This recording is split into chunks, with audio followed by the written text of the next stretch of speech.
Magandang araw po. Kung sino man po ang nakakakilala sa mga taong ito ay sila po yung nanguha ng talbos ng aking mga gulay. Pag-good vibes lang.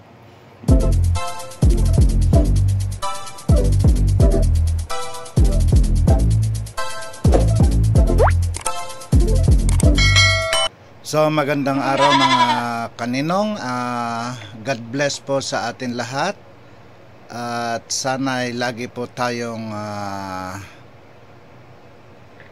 pinapatnubayan ng ating Panginoong Diyos sa araw-araw nating gawain. So guys, gusto ko lang i-update sa inyo yung aking mga alaga. Ito po yung aking mga Boer full blood traditional. So guys, ito nasa 5 months old na sila. So kailangan pa po nating maghintay ng mga 7 months bago sila maaring mag buntis guys. So medyo mahaba-haba pa po. So guys, ito naman yung ito yung back po natin. Itong itim ay isa pong purebred Anglo-Nubian at yung pula po ay si Yumol, isang full-blood Boer. So guys, ito yung aking mga alaga. So nailipat na po sila sa aking bahay. So yung bahay ko po ngayon ay 3-in-1 na po. Bahay ng tao, bahay ng kambing at saka bahay ng bodega. So guys, ito lang, gusto ko lang ipakita sa inyo yung aking pinagkakaabalahan, pinagkakaproblemahan. Kaya kung gusto niyo maranasan yung mga naging problema ko guys, subukan nyo rin mag-alaga ng mga kambing. Joke lang po. So masaya guys ang may mga ganitong alaga. Yung makikita mo pa lang sila na malulusog, yung magaganda, nakakatanggal stress po talaga. Kahit sa video man lang natin nakikita. So, eto guys, sa mga katulad yung OFW, sa gustong makaranas po na mag-aalaga po ng ganito, although talagang mahal po ang presyo ng mga ganitong klaseng kambing, pero guys, pag makapagparami po tayo ay kokontak po kayo sa akin. Ako ang magbebenta po sa inyo ng murang halaga lang. Gusto ko lang makapag try din yung mga ibang nagkakahilig sa pag-aalaga ng kambing na hindi po kayang bumili or makaka-afford ng mga mamahaling kambing guys. So eto, lagi kong pinagpre-pray na sana po ay makapagparami ako at nang sa gayon ay ako ang magbibigay ng mababang halaga lang para po maranasan din ng mga iba nating kababayan ang magkaroon po ng mga ganitong klase ng kambing. Mga full blood po ang mga ito guys. So sobrang mahal po talaga nila. Ito po, paanak po natin yan, si Isay kung tawagin. Anak po niya ito. So at ang ama po ay si Yumol. At si Yumol po ay binili ko po sa isang kilalang farm sa Batangas. Kung hindi ko na lang po babanggitin kung saan lugar, pero yung kambing po na iyon si Yumol guys ay mayroon po siyang papeles or dokumento. So talagang mahal po. Minsan po yun po ang binabayaran natin kasi yung quality po ng isang kambing. So tulad po nito ngayon, itong brown na ito, full blood pa rin siya, kaya lang medyo hindi na siya tulad ng mga may papeles, pero hindi na po importante sa atin yun. Ito naman po ay si Betty. Nakunan na po ito dati. Pero sa tingin ko po ay buntis po siya ngayon. At sana maganda ang magiging kahihinatnan po dahil medyo matagal na rin po siya sa atin. Mga nasa 6 na buwan na po yata kung hindi po ako nagkakamali. At ayan po yung mga bago nating dating na full blood din. At galing naman ito kay Zoe and Say Goat Farm po from Cordon. So guys, yan lamang po yung aking mga alaga, kakaunti pa lang. At pag mayroon po tayong budget, maaring magdadagdag pa po tayo para sa ganon ay mas madali pong makapagparami guys. So ito po ay isa pong purebred Anglo-Nubian din po na babae at gusto ko pong i-keep ito.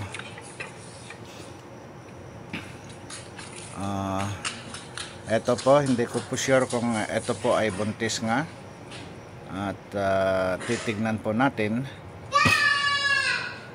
So ganito lamang guys ang aking pinagkakaabalahan sa ngayon habang nandito po tayo sa ibang bansa na nagtatrabaho.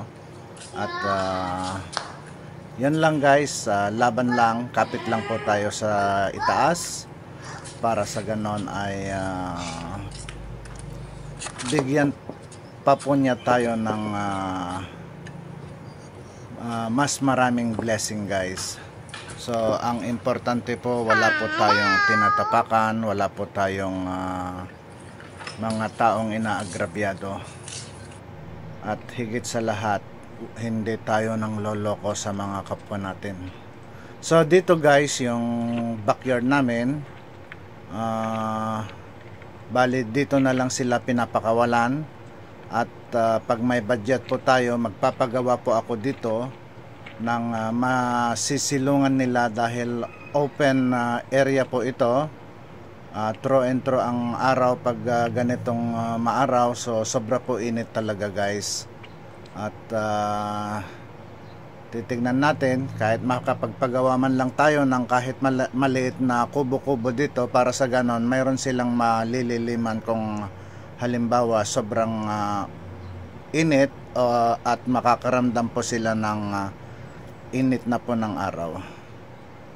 So ayan sila guys, nakakatuwa po pag makikita po natin ganyan. How much more kung mas marami pa po ang mga alaga natin. So eto naman po yung mga natitira po nating pure upgraded na baboy po natin.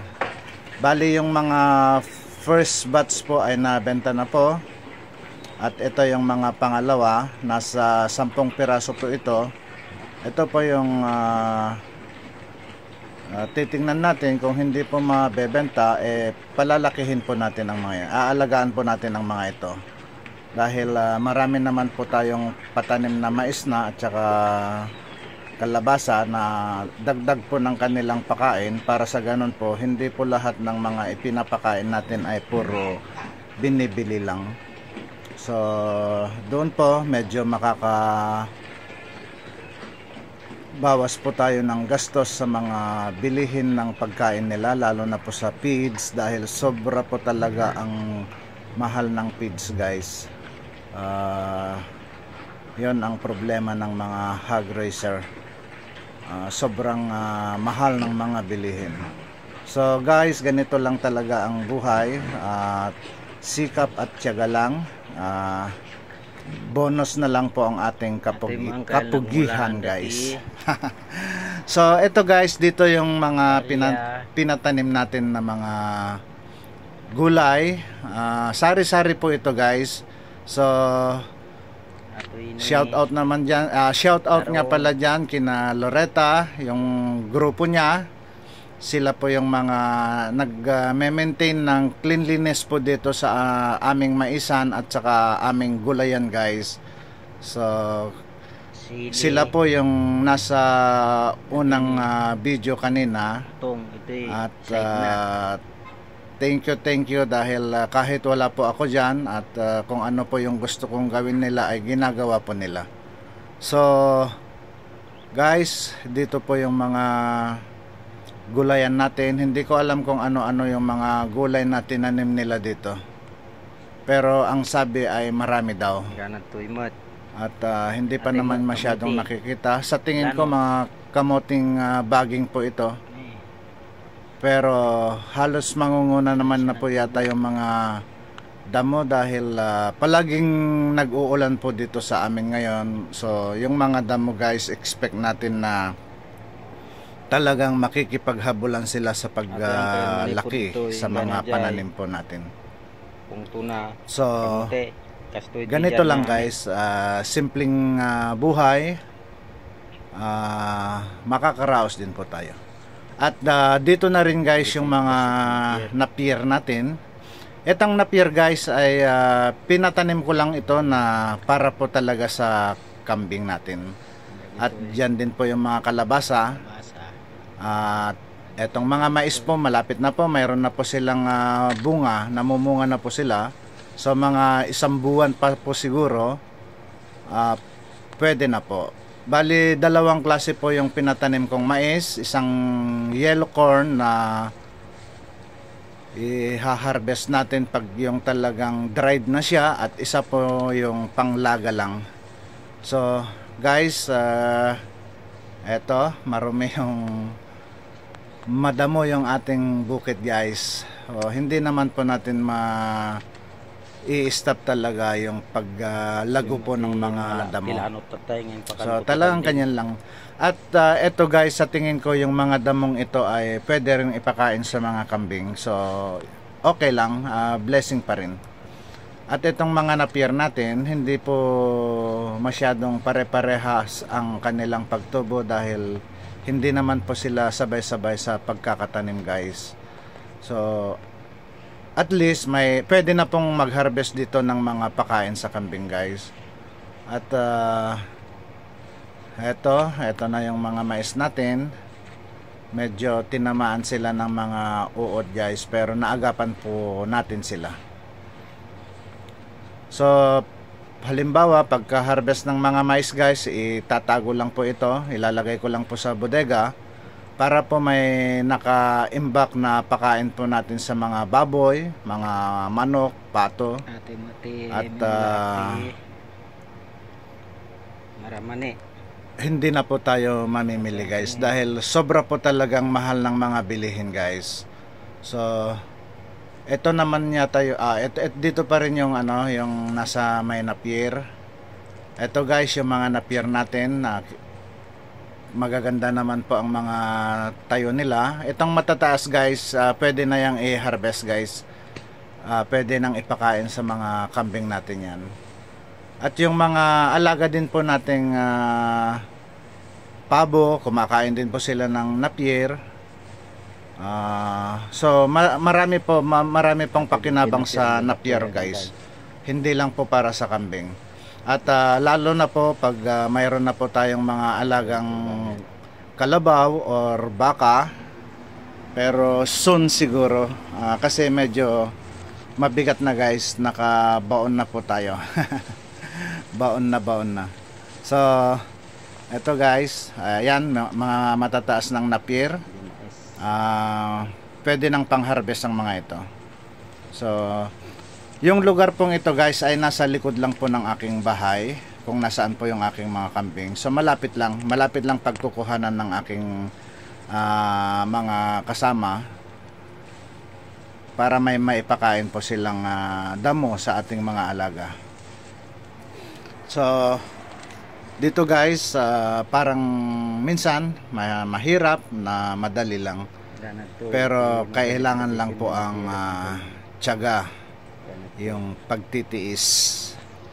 Marami po tayong talagang ma-encounter po na problema, lalo na po pag ganito, hindi lang po iisa, dalawa or tatlo ang tao natin na nakakausap, pero kailangan lang po yung pagkakaisa at yung kooperasyon na tinatawag. May kumampirata, Ito po sila, yung team po ni Team Loretta na lang ang tawag ko sa kanila. Team Loretta. Dito po, guys, ito yung kung tawagin sa aming mga Ilocano ay utong, beans po yan. Dito yung matatay ito rin po yung mga mais.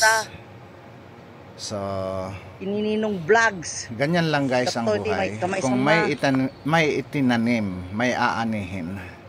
Matagal na po yan nakasabihan at alam na po ng lahat yan. Pero kung tatamad-tamad po tayo, wala pong mangyayari. Hindi po lalapit yung mga grasya sa atin. So kailangan po nating magtrabaho, magbanat ng mga buto. At higit sa lahat, humingi ng tulong sa itaas. So dito guys, marami akong gustong planong gawin, pero hindi po ganon kadali guys, lalo na kung sa telepono lang ako nag-uutos. Sa telepono din lang ako nagsusupervise sa aking mga tauhan. Mahirap po. Pero titignan natin kung ano po yung ibibigay ng ating Panginoon ay tatanggapin po natin ng mainit. So dito, ayan, magaganda po ang tinding ng mga mais guys. Ngayon ang kalaban lang po natin ngayon sa pagmamais ay yung anihan po. Pagdating po ng anihan ay malamang tag-ulan po yan. So yun po ang isang mahirap guys, yung mag-harvest ka tapos mababasa. Doon po nasisira yung mga mais natin, minsan nangingitim, hindi nabibilag, or mababa ang presyo ng mga mais pag ganun. So sa mga katulad yung OFW, kung hindi ko po pinagyayabang or ano po itong aking mga ginagawa, pero maganda po kung halimbawa gayahin po natin, magtanim po tayo para may pandagdag pong pagkukunan ng ating pangkabuhayan, at hindi lang po yung mga sinasahod natin ang ating inaasahan guys. So ito naman mga ginagawa ko guys ay parang ito na ang aking bisyo. Hindi ko iniisip yung lugi ko, although luging-lugi po ako, lalo na po sa kambing dahil dami na po akong namatay na kambing. Dami na rin akong mga tao na binayaran sa pag-aalaga, pero pinapabayaan din po.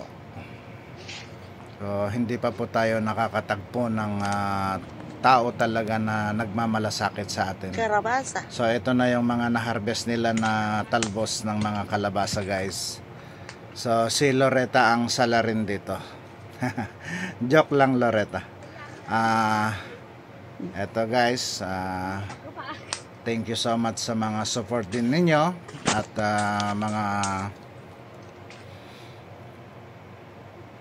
sa mga followers ko, sa aking mga viewers. Maraming salamat at paki-comment lang naman po or paki-subscribe sa mga hindi pa po nakasubscribe sa akin guys, para sa ganon ay magkakaroon din naman po ako ng maraming subscribers at mga viewers. So dadako naman po tayo sa area 2 po natin. Ito po yung area natin po na napabayaan. Masakit isipin pero wala po tayong magagawa. So yun lamang po yung sinasabi ko. Mahirap po magtiwala sa mga tao, lalo na sa mga tao na magagaling magsalita lang. Kaya lang nakikipagsapalaran din po tayo. Malay natin, mga isang araw makakatagpo po tayo ng mga tao talaga na may malasakit, yung may mga concern po sa atin. So dito guys, yung pinalinis ko na area to natin, sobra pong sukal ng lugar na ito guys. Ginamit lang ito na pang content ng dati kong tauhan na hinire ko pa from Mindanao. So it's okay, walang problema doon. Pera lang yan yung nagasto ko guys, pera lang. At sana si Lord na ang bahala. So dito guys, yung kan natin, anyway malapit na po tayong magbabakasyon ulit. At personal po nating makikita, mabidyohan po yung mga nandito. Makikita po natin lahat kung ano po yung talagang nangyayari sa ating farm guys. So ganun lang guys, talagang sakripisyo lang at kailangan po talaga ng dasal at puhunan. Hindi naman po tayo makakakilos guys pag wala tayong puhunan. So ganito lang ito, pero ang laki na rin po ang nagagastos ko dito. Halos hindi na nga ako makabili ng mga pang personal kong gamit dahil inuuna ko po ang ginagastos dito sa aking farm guys. So sana hindi po tayo pababayaan ng Diyos. At maraming salamat sa inyong lahat.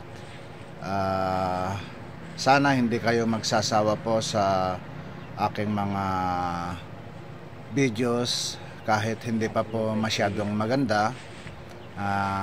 Hindi ko po kasi naaasikaso yung nag-e-edit pa or ano pa yung ginagawa sa mga video, pero hindi naman po nakukuha sa pagandahan guys ng mga videos.